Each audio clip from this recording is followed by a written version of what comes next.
الدعاء خصوصا في رمضان، دعوة تغير حياتك، وازاي اخلي الدعاء يستجاب ان شاء الله. خليك معانا مع الفرصة الأخيرة.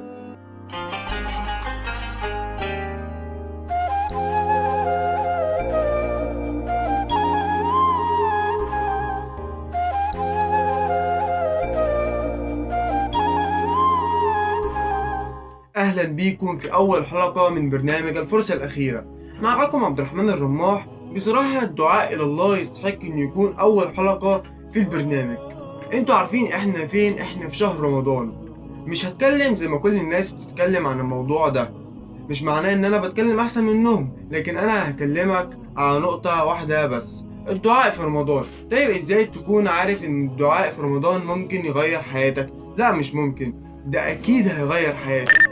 لما ربنا ذكر آية بتاعة الدعاء ذكرها وسط آيات الصيام: إذا سألك عبادي عني فإني قريب أجيب دعوة الداعي إذا دعان. إذا سألك عبادي عني فإني قريب أجيب دعوة الداعي إذا دعان.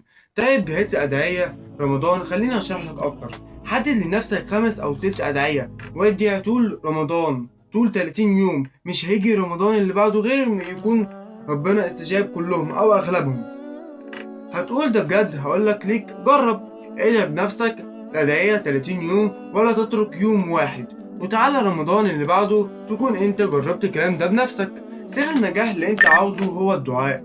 لو عايز تنجح في حياتك ادعي. لو عندك مشروع وعاوز تنجح فيه، لو عندك ولاد وعاوز تربيهم صح، او فقير او عندك هموم ومشاكل كتير ادعي.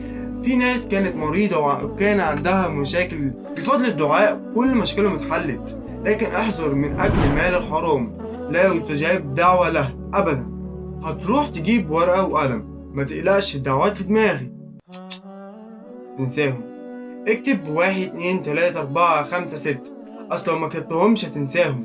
لما تكتب الحاجة محفوظة معاك في ورقة هتشوف الحاجات اللي كتبتها وتدعي بيها اللي انت عاوزه. نفسك تنجح في دراستك، في شغلك اللي انت عاوزه، ما عدا تدعي في حاجات فيها معصية. طيب هتدعي امتى؟ تعال اقولك، هتدعي بعد كل صلاة، وخصوصا قبل صلاة المغرب بربع ساعة. عندك مقدرة هتدعي في المسجد روح ادعي هناك، ما عندكش مقدرة ادعي في بيتك عادي. اقعد لوحدك مع ربنا وادعي. مش في الفطار وانت بتاكل يا رب مليون جنيه، لا مش هيحصل.